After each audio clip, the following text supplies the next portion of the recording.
Bring to mind a current professional project or a looming deadline that is causing you severe anxiety or burnout right now. Today, we are putting theory aside. We are going to build a personalized 5-step protocol to systematically dismantle that specific anxiety. To make this work, grab a pen and paper or open a blank digital document. You need to physically follow along. By the end of this video, you will have filled in 5 specific action steps on this master blueprint.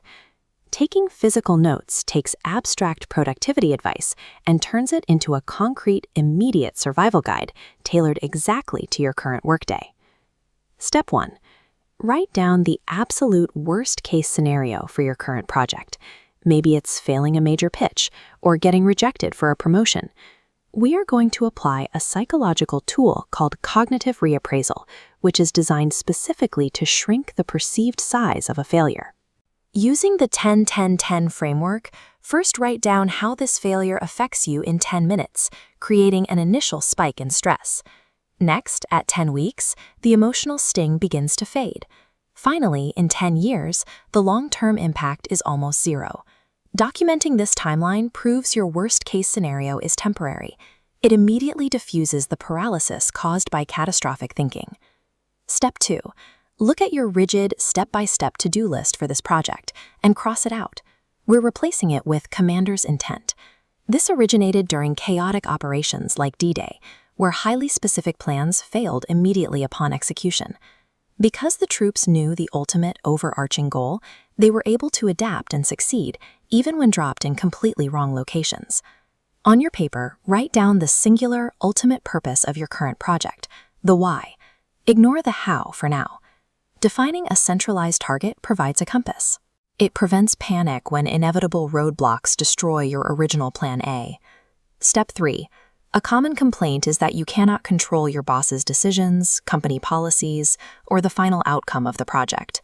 So write down one highly specific aspect of your daily process that you alone control. This could be designing a custom spreadsheet for your data entry, or choosing exactly how warmly you greet a difficult customer. Do not tie your personal satisfaction to the final corporate result. Shift your focus entirely to the craftsmanship of your specific task. Reclaiming ownership over the micro steps of a task restores a sense of personal power. You replace a feeling of victimhood with active, energized engagement. Step 4. Challenge your current workspace setup. Having multiple open apps and tabs is actively destroying your cognitive performance. A 2012 study measured this behavior. This chart shows a tall, solid bar for single-taskers' perfect completion rates, compared to a lower, fragmented bar reflecting multitaskers' high error rates. The multitaskers had a chaotic workflow, jumping randomly between 6 open tabs. Right now, physically close every browser tab and application on your computer, leaving only the single program required for your defined task. Focus is not an inherent personality trait, it is an environmental design choice. Eliminating digital clutter is mandatory for executing your commander's intent. Step 5. To sustain this new level of output without burning out, you must actively rebuild the creative energy you drain at work.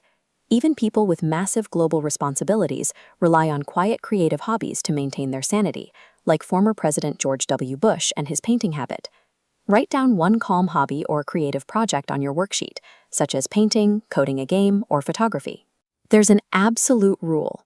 This hobby must have zero financial incentive, no winning conditions, and you explicitly cannot turn it into a side hustle.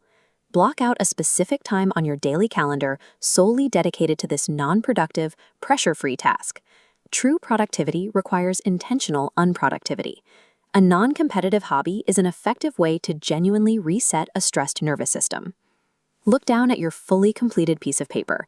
You have dismantled your fear, clarified your goal, taken ownership, forced your environment into focus, and protected your long-term energy. Now tape this protocol document right next to your monitor as a permanent visual anchor. Look at your commander's intent, leave your extra tabs closed, and execute the very first step of your project immediately. Anxiety is cured by action. You now possess the exact customized blueprint required to take back control of your workday.